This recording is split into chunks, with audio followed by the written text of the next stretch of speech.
Pregnant सास। जमाना कितना भी बदल जाए, इतना भी नहीं कि बहू घर आए और सास गर्भवती दिख जाए।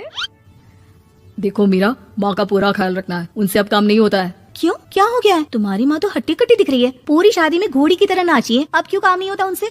वो माँ प्रेग्नेंट है ना, बच्चा होने वाला है। मैं कभी भी भाई बन जाऊंगा इस साल के अंत तक। क्या बोल रहे हो? वो सर पर हाथ रखकर बैठ जाती है। यार पहले क्यों नहीं बताया? कैसा मजाक है ये? झूठ बोल रहे हो ना? हाँ, झूठ बोल रहे हो ना? तभी ससुर की आवाज आती है। बहू पानी गर्म कर दे, तेरी सास को दवाई देनी है। समय पर दवाई ना दी तो परेशानी हो जाएगी। और हाँ, जरा काजू पीसकर दूध में मिलाकर ले आना, तेरी सास खुद से तो अपनी संभाल करेगी नहीं। हे भगवान, ये मैं क्या सुन रही हूँ? ये ससुर जी को क्या हो गया है? मैं क्या सोच कर आई थी? हाय रे, मैं तो किसी को मुंह भी नहीं दिखा पाऊंगी। अब ये रोना धोना बाद में करना, पहले गर्म पानी कर दो, माँ को दवाई देनी होगी। और हाँ, रात को माँ के पैरों में तेल लगा देना। बहू को गुस्सा आ जाता है, वो बड़बड़ करती किचन में जाती है जहाँ उसका ससुर खड़ा होता है। एक बड़ी जिम्मेदारी है हम सबके सर ऊपर, इस उम्र में माँ बनना खतरे से खाली नहीं होता। हाँ हाँ पता है, तो क्यों बन गई माँ? अरे खतरे से कम नहीं है तो क्या जरूरत थी लल्ला पैदा करने की? कैसी बात कर रही हो बहू? क्या तुम खुश नहीं कि घर में एक नया मेहमान आएगा, छोटे छोटे पैरों से पूरे घर में घूमेगा? पिताजी ये हाथ जोड़े आपके, आप यहाँ से जाओ, ये शायरी बाद में बताना, अभी मैं पानी गर्म करके थर्मस में दे देती हूँ। सारा दिन पिलाते रहो गर्म पानी। और हाँ, ये बच्चे की बात बार बार मुझसे कोई नहीं करेगा। बहू का पारा अब चढ़ा ही रहता था, वो काम तो सारा करती, लेकिन किलस किलस कर। मीरा सारे काम से फुर्सत पाकर बैठी होती है कि माँ का फोन आ जाता है। बेटा बहुत बड़ी जिम्मेदारी है तेरे सर पर, अच्छे से निभाना।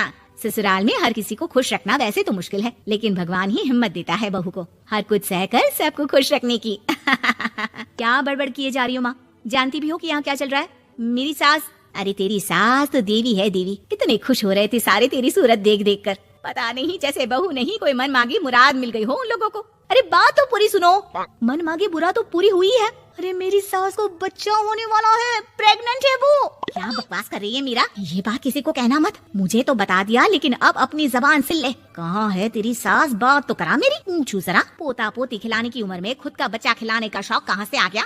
और आया भी तो बताना तो चाहिए था। अब क्या नाक कटाने के लिए हम लोगों से रिश्ता जोड़ा है? रुक, तेरे पापा से बात करती हूँ। मीरा फोन रखकर लेट जाती है। वो एक सपना देखती है कि उसकी गोद में एक बच्चा खेल रहा है।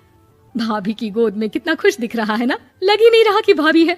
मैं तेरे लिए क्या लाया हूँ, सोने की बालियाँ। तेरी शादी में तो मैं बुढ़ा हो जाऊंगा ना। अरे कैसी बात कर रहा है बेटा, इसकी जिम्मेदारी तो तू ही लेगा, हम लोगों का तो कोई भरोसा नहीं, कब ऊपर वाला उठा ले। बहू को सास को देख देख कर गुस्सा आ रहा था, तभी वहाँ पड़ोसन आ जाती है। अरे बहू, तुझसे तो पूछने से भी डर लगता है कि कब खुशखबरी सुना रही है। अब तो अपनी 1 महीने की ननद की ही जिम्मेदारी संभाल ले, बहुत है। अपने जेवर भी रख देना और पैसे भी जमा करना शुरू कर दे। वो बात आगे बढ़ाती, उससे पहले ही बहू जोर से चिल्लाकर उठ जाती है। नहीं नहीं नहीं नहीं, मैं अपने जेवर किसी को नहीं दूंगी।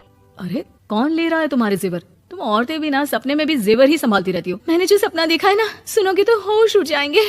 अच्छा, तुम अपना सपना बाद में बताना, पहले मेरा सुनो। कल मैंने इतना अच्छा सपना देखा, इतना अच्छा सपना देखा कि अगर वो पूरा हो जाता है ना तो मैं तुम्हारे लिए रानी हार बनवा दूंगा। बहू अब सारे गम भूलकर पति का सपना सुनने में लग जाती है। अरे क्या सपना था बताइए ना, बोलिए भी तो, क्या सपना है? मैं पूरा कर दूंगी अगर बात रानी हार की है तो। बोलिए बोलिए। मैंने रात को सपना देखा कि माँ को बेटी हुई है और मुझे बहन। सच्ची, इस घर में बेटी हो जाए तो मैं तो झूम ही उठूं। मीरा का मुंह बन जाता है, वो चुप हो जाती है और सपने की बात याद करती है कि बेटी हुई तो उसे ही अपने गहने उसे देने होंगे। फिर तो रानी हार की जरूरत पड़ेगी ही। भाई लड़की बड़ी होगी, उसकी शादी होगी तो जेवर तो चढ़ाने ही होंगे ना, कहाँ से आएंगे वो? कितने समझदार हो तुम मीरा। मैंने भी यही सोचकर तुम्हारे लिए रानी हार लेने का सोचा था। अरे फूटी किस्मत मेरी जो ऐसा परिवार मिला। मेरे पापा की तो मैं अभी क्लास लगाती हूँ, जो सब जानते हुए भी ऐसे परिवार में मेरी शादी कर दी। बहू पिता को फोन लगाने ही वाली होती है कि ससुर की फिर से आवाज आती है। बहू गर्म पानी ले आ जल्दी, थर्मस में खत्म हो गया है। बाद में खबर लेती हूँ मैं पापा की, पहले सास को गर्म पानी दिया हूँ। बहू अभी किचन में काम कर ही रही थी कि मीरा के मम्मी पापा आ जाते हैं। वो हाथ में ढेर सारे फल लेकर आते हैं। मीरा के पिता मीरा के ससुर से कहते हैं, लीजिए भाई साहब, ये फल रखिए, बहन जी को खिला दीजिएगा। वैसे कैसी है उनकी तबीयत? बस पता तो है आपको, ऐसे वक्त में जो होता है बस वही सब। मुझे तो सुनकर बहुत गुस्सा आया था, लेकिन चलिए, भाग्य में जो है लिखा उसे कौन टाल सकता है। डॉक्टर को दिखाए? हाँ, बस डॉक्टर आने ही वाला है। अच्छा हुआ आप लोग भी आ गए। उतने में एक सुंदर सी लेडी डॉक्टर आती है। पेशेंट कौन है आप? अरे नहीं जी, मैं तो बहू हूँ इस घर की। मैं तो अभी सोच भी नहीं सकती पोता या पोती के बारे में, अभी तो मेरी सास ही। अरे चुप हो जाना, देख तो ले, डॉक्टर है ये, किसी के भी सामने गुस्सा फोड़ देती है। डॉक्टर कमरे में जाती है और थोड़ी देर बाद बाहर आ जाती है। पीछे से सांस भी निकल आती है।